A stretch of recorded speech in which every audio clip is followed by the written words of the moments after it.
Hey, how's it going, everybody? This is Joey Galvez, one half of your host of Explain Yourself, and I want to let you guys know about a really cool book from our friend of the show, Eli Shockey. This one is called The Greylock, and it's a story where magic is a commodity. Potions are sold at corner stores. Orcs and dwarves earn a living in cubicles, not on the battlefields. But there are those who resist the house's magic's laws. Branded a criminal and forced to live as a wand for hire, there is a spell slinger they call the Greylock. Check this one out. You guys can pre-order issue 3 right now with code JAN241939, and make sure you guys are heading over to your favorite LCS and letting them know that you want Greylock number 3, and maybe pick up the first 2 issues. You could do that at the Scout web store. So make sure you guys are grabbing the Greylock number 3, JAN241939 at previewsworld.com.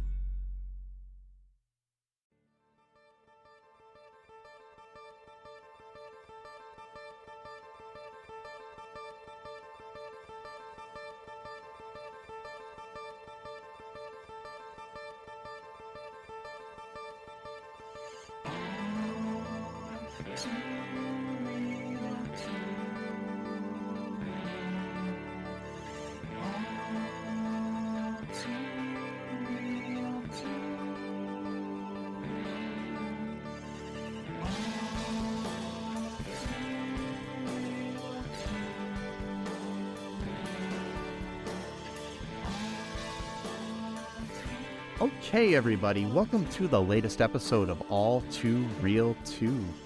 My name is Michael E. Cullen II, and with me, as always, is... Sesame Interview Encarta. That's a great name. It's a great name. I think it's strong. It's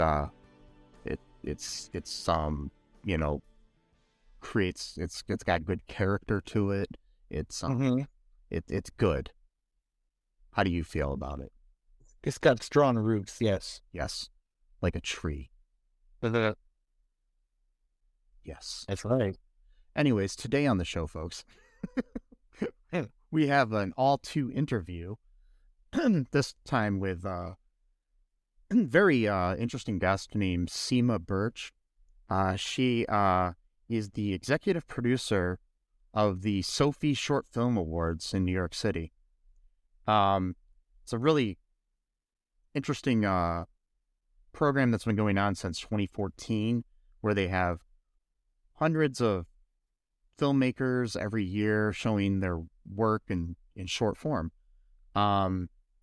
It's still open right now to taking in entries right now. You can get tickets to go see it.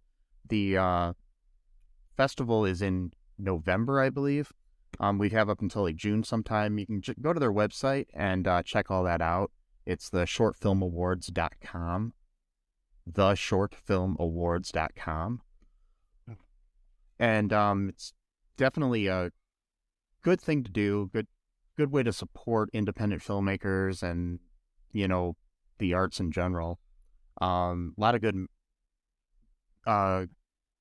good films that are, harder to see, that you'll be able to see this. There's also an online streaming version of the festival if you can't make it to New York City to see the stuff.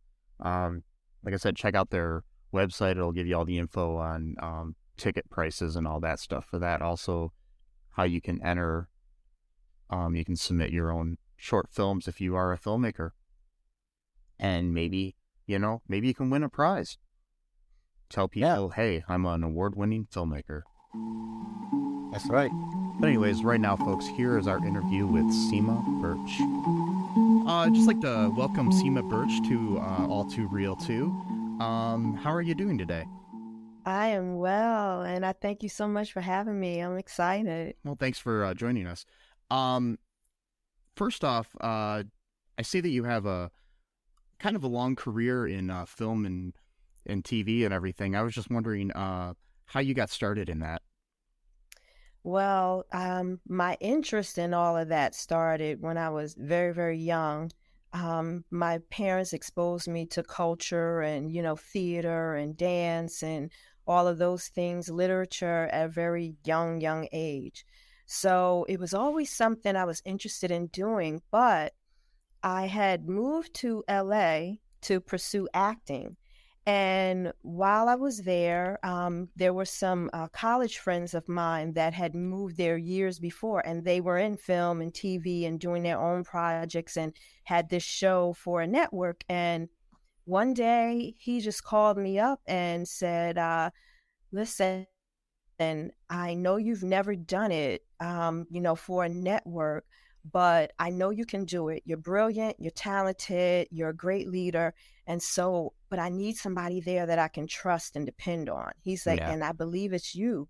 And he said, so, would you do this for me? And I was like, absolutely, certainly I'm up for the challenge. And so, it just kind of fell in my lap, my professional foray into TV and film. And then film also, my undergraduate degree is in journalism and mass media. So I studied all of that there. Yeah, that goes well hand in hand there, those two things. Yeah. Yes. So where did you grow up? I'm born and raised, proud native of New Jersey. Awesome. I was even a Miss New Jersey teen model. Awesome. So proud to represent my state. I've only been to New Jersey once, twice actually. Once where I flew into Newark, that was it, and then went to New York City. And then another time when we went to New York City, my ex and I stayed in Jersey, and then just took a shuttle over to New York. We got lost driving there though. I swear on our way from Ohio where I live to New York City, we were in Jersey longer than any other state. I don't know how, but we got lost somewhere. But yeah, I wonder where you were. I don't know. We don't know where we were. So were you afraid? Some parts, but not all of them. But you might have been in North Jersey. Yeah. I mean, I come from Toledo in Ohio, and Toledo's not necessarily that great of a city either. So I'm afraid wherever I go. No, but anyways, I love Jersey. It's got a lot of a lot of talent comes out of Jersey, like Kevin Smith and Bon Jovi. Absolutely. And whatnot. So yeah, there's a lot of Absolutely. I mean, even going further back than that, and at one point, New Jersey was known as the jazz capital. Oh yeah. Well, I love jazz, so yeah.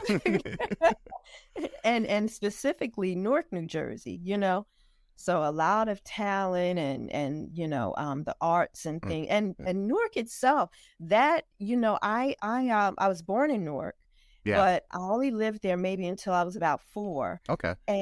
But Newark was really the place where I was introduced to arts and culture, and where those seeds were planted for my great love for it. I mean, and even today, there's just such a strong culture there in Newark for spoken word, music, acting, film. Did you know that film started in Newark, New Jersey? Oh yeah. I remember that in my film classes in college. Yeah, it's definitely It's weird to think how, I mean, I understand why they had to move to Hollywood, but, what would have happened if they never moved to Hollywood? Yeah, so, how it would have gotten bigger. But also, just curious, what do you wish you knew before getting into film and before you started to, produce this festival that you have coming up that we'll talk more about? What do I wish I knew before? I don't know that it's so much about what I wish I knew, more so that I would go in with more confidence. Yeah. And that's just a human thing. I mean, I know big executives of giant corporations who will tell you every day they go into work and hope that nobody finds out that they don't know what they're doing. Yeah, it's the imposter syndrome, so yeah, lots of famous people have that, I know, people that I know personally and everything, you see them on stage or in the film and they're people that are up on stage singing their lungs out, and then they get off stage and they're really shy and Right, right. yeah, And so I just wish I yeah, had been bolder. yeah, You know, I was raised to be like very polite and thoughtful and uh-huh, considerate of other people, and that kind of makes you be in your head all the time, always wondering and worrying about, are you imposing on other people? Are you, all that. And yeah, so I wish I had just been more carefree and bolder, yeah. I think you know. a lot of us have that issue where we think that we just don't belong where we are, even though I think everybody else at that same event probably feels the same exact way. So, how did the Sofies, the film festival, how did that get started?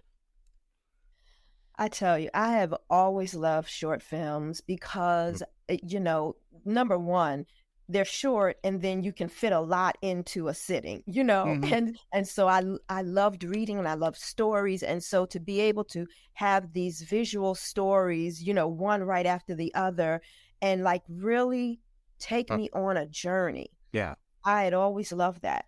One day I was online and I came across a short film, and it was these beautiful African children, and they were in their village and they were singing and clapping and dancing and having the best time, so much so that it was contagious even through the screen.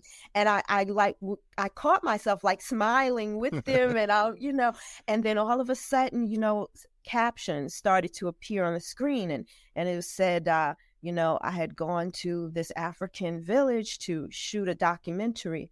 And I promised these children that once it was finished, I would bring it back for them to see.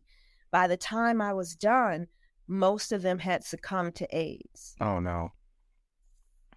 Wow. So my big giant smile, Oh my gosh. mouth on the floor now at this point. Yeah. Now I'm feeling a whole other range of emotions.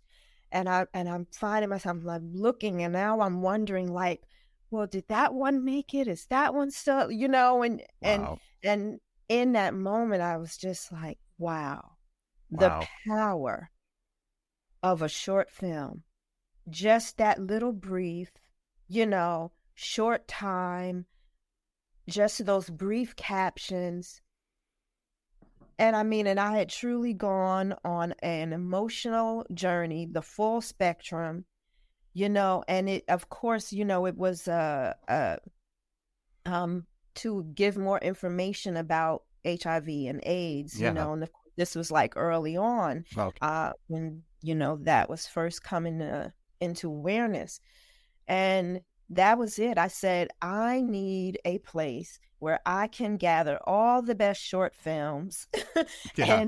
and even if I'm the only one, I just want them all. I want to see them all. I want to watch them all. Yeah. And where the idea was born. And then and then just as you're working it out and you're working through it and you're planning and strategizing, and I was like, these people, they need to be honored. They need, because, the short film for a long time, it was just considered a calling card or, an Yeah. afterthought.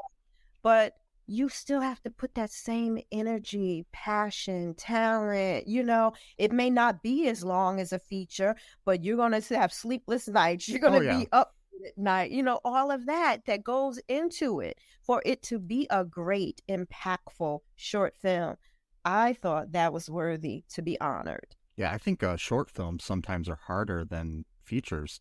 I mean, especially like in the writing process, if you're doing a narrative Yes. film, like it's hard to condense a story into that short amount of time that is very impactful. But it can be so powerful in a short time. I mean, like if you look at even just music videos, sometimes are Yes. short films that tell a great story that'll, whether it's a love story or a lost story or whatever it is, it's Or great. like a love horror story, Yeah. like Thriller. Yeah, exactly. which I still have nightmares from. But so, my sister and I used to watch that when we were kids, and she would cry her eyes out. Oh my God. She was really little at the time, and it was, Poor thing. and then later I had to try to explain to her, but then she would sit there and watch like Halloween, and she'd be fine. And I'm like, there's And she'd be fine. Oh my God. Wow. Yeah. But Anyways, what how long has the Sofies been going on? So the idea, started really working on it in 2009, but we had our first film festival in 2014 Okay. in New York on Broadway. It was at the Scholastic building, where they have Clifford the Red Dog. Oh, nice. And that year, it just happened to be it was the same day at the same time of that first Black Lives Matters march, Yeah. where those thousands of people went down Broadway. I Yeah. had no idea that was going to happen, and it was going to come right in front of our doors there. And so, Did that interfere with the attendance or anything? Absolutely. We had a filmmaker who was only 2 blocks away, but he was on the other side of the street. Oh, It took him over an hour to get there, wow. just trying to find a place to cross. Yeah. Well, But that being such a momentous time and a part of American history, it just made me feel like, yeah, we're supposed to be here. We're supposed to be doing this because, a lot of short films touch on different, important social issues and, health issues and concerns and different important, matters. Yeah. And that's one of the things I feel that is so important and special about us is that we give voice to those things, especially people in other countries who, they may not have the freedom of speech that we have here. They can submit to the Sofies and have their work seen and get that story and that message out. It is. It's very important. I mean, to give like a voice to the voiceless in a way. I mean, because there are so many issues in this world, not just in America, but that are, that are so important, like in Iran, people being tortured and killed because of their religion or what they say, or, other places too. I mean, I just know that from personal life. I've had friends that have actually been put in jail in Iran because of their religious beliefs and stuff. It's just a sad world that we live in sometimes where, if we can all just get along, that's the main thing. I mean, we all bleed the same blood, it's not, it's right. And you were talking about Iran, and I had a film one year, I believe it was 2015, and I sat there, I laughed, I cried, I was horrified, just again, full range of emotions. And it was about two, for lack of a better word, let's call them freedom fighters in Syria. And one was, she was considered like a social princess, a socialite, and she gave that up to like go out into the streets and do what she could and document, talk and get the word out about what was going on. And in the film, like you actually see them out in the streets. And at one point they were talking and they have this little girl who was kind of like, their, mascot, or, she just kind of flew around them and they looked after her. And, you saw something in the background and it looked like people, had fallen. And then all of a sudden there was a loud explosion and the camera shook and the little girl disappeared. And I'm like, what happened? And when they came back, it turned out the 2 men that had fallen, they had been shot. And you see people like rushing in to grab their bodies. And, and now I'm like, where's the little girl? Where's it? Because a bomb had gone off. Oh, jeez. And in the end, they were all fine. But, here's this, like, not telling us about it, not, archival news footage of it. Like, it was happening in real time as they were shooting. And, the filmmaker, of course, it was nominated. And so, I got in touch through email the filmmaker because I hadn't heard from him as to whether or not he was coming. And, I'm like, your film, we're just really looking forward to you. Will you be able to come? And he's like, oh, I really, I would love to, but unfortunately I'm going to be in Iran.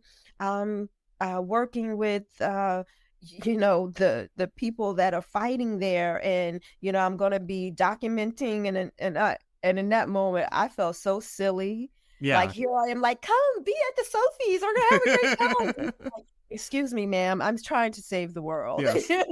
Some things are a little more important here sometimes. Yeah. But I was so glad that he wanted to share that film with us. Yeah. I mean, it's important to get messages out there, whether they're local or international or what have you. What when is the when are the Sofies, I should say? Just, I was just curious. we hold them in November. November. And they're usually, yes, the week before Thanksgiving. Okay. That's usually. And can anybody enter the contest? Yes. So the submissions are open now. They'll be open until the second week of June. Okay. And yes, there is a cutoff, like they have to have been made after December 31st, 2021. Okay. So, but we also have a best short film from the vault category. Okay. And that's for those older short films that, because, again, we've Good. only been doing this since 2014. Yeah. And so there are a lot of great short films before that. Oh, yeah. And that I think should still be recognized and honored. And so that's the category for those films that are prior to January 1st of 2022. So do you have both narrative and documentary films in this? Yes, and we have comedy categories, we have documentaries, we have dramatic, we have narrative, which we use that category for like films that are narrated or have VO, and then we also have the films that are eligible for those categories. They have to be 20 minutes or less. Okay. But we also have a best long short category for the films 21 minutes up to 60 minutes. Because there's some that are just longer, and I don't want them to fall by the wayside either. So that's there is that good, it's like sometimes a good sweet spot with a 21 or shorter, but then sometimes you need more breathing room to tell a story. So and especially like with documentaries, a lot of times they they tend to be longer. Yeah, it's hard to get it in a short amount of time. I've never done a documentary myself. I've only directed shorts, like narrative shorts, and did do a fake documentary once in college, but that was like a mockumentary. But yeah, I like to call it a fake documentary because it was more serious than than something like The Office or something that's a mockumentary. Yeah, but so and the I think there'd be a lot of people listening, hopefully, here on this show that would want to enter it or attend it. I mean, I'm pretty sure there would be a lot of people if they can make it out there. Is there how much is it to get into the festival, and how many days does it run? Well, we have screenings for 3 days. Okay. And then we do the awards ceremony on the last day. Okay. We also have meet and greets throughout the week. We had a master class last year. We do some workshops and things. So, plenty of opportunities for them to network, learn, talk about their films and their projects and things. And what we do is I have screening passes. So if you're only able to come to the screenings, there's a pass for that. That's $25.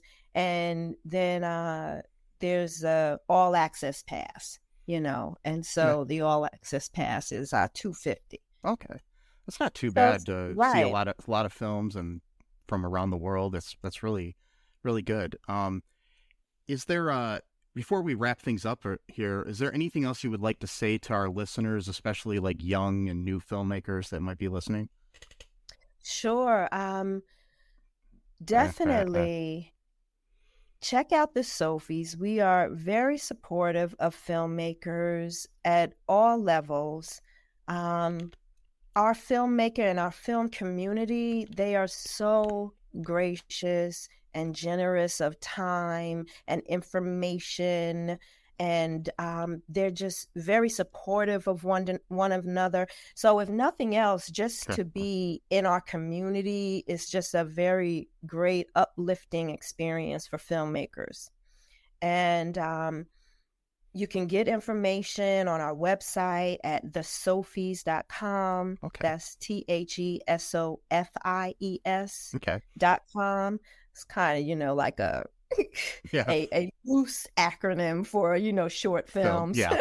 The H is invisible and silent. So The H is for like, hey, read the rest of this. No. exactly. Yeah. So, and I mean, we are, again, we'll be taking submissions through June. So definitely check it out. And we'll be screening online as well. So there'll be a virtual screening pass as well if you can't make it to New York. Oh, that's awesome. And they can also see the award show online as well. So please, get involved with the Sofies. We'd love to have you. It's a great community. That's awesome. And thank you so much for being on the show. If you'd ever like to come back and talk about this again next year or anything else that you've got going on, just reach out to us and we'd love to have you on. Thank you. Yeah. And please, if you any other things you'd like to talk about with films, I love films. So invite me. I'll be happy to come. Yeah, we review movies all the time. If you ever have a favorite movie you want to talk about or a least favorite movie, whatever you want to talk about, just let us know. Wonderful. Okay. Yeah. I will be hitting you up. Okay. Alrighty. And again, thank you for your time and have a great rest of your day. Thank you. You as well. My pleasure. Take care. Take care. Bye-bye. Okay, that was our interview there with CiMa Birch. Hope you guys enjoyed that. Very interesting story about how she got started in filmmaking, about the awards show, the short film awards called the Sofies, that are going on in New York City at the end of this year. More info on that at their website again. It's the shortfilmawards.com. Be sure to check that out. There'll be links in the show notes and ways for you to find everything out if you want to submit to the film festival or view it in person or online when it's going on. Any final thoughts here, Matt? I mean, Cecil? Not Sesame Man, whatever. Yeah. I was just going to say, again, the shortfilmawards.com. Yeah. The word is actually part of the title. Yeah, it's www.theshortfilmawards.com. Yeah. I just think it's just fascinating, what people are doing, what she's doing. We need more for the arts. We need more, award ceremonies for people. I guess we're trying to, get started, who might not, be a blockbuster or whatever, people who, are super talented and they're making their own stuff and, would like to get noticed, because there's a lot of people out there who, are really good. Yeah, and the really cool thing, too, about the short form of cinema is that with a festival like this, you can view more people's work, because, it's in, shorter form, obviously, so there's more time. If this was a regular, feature-length film festival, you wouldn't have as many entries available, and this gives a lot of people a lot of opportunity to get their messages out there, their voice heard. And, the thing that's really cool about short film is that you can create something very poignant in a short amount of time, like a story about struggle, a story about hope, whatever it is, something that can affect people just in a short period of time. Yeah. Anyways, folks, if you liked this interview and want to hear more of those, let us know. If you have anybody that you want to be on the show, just reach out to us and let us know. Also, go to our website, all2real2.com. Check that out. Check out our TeePublic. Check out our Patreon.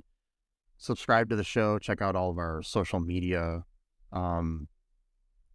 links and everything. Also, remember again, that's theshortfilmawards.com. All the info you need about what CiMa and I talked about in the interview. And last but not least, be good to each other. And remember that I love you. CiMa probably loves you. And Sesame definitely loves you. Yes. And until next time, bye-bye. Thanks for listening to All Too Real 2 podcast, a Cullen Park production. Produced and edited by Michael E. Cullen II. Music by Matthew Hawes. Subscribe and share the show. Visit us at cullenpark.com.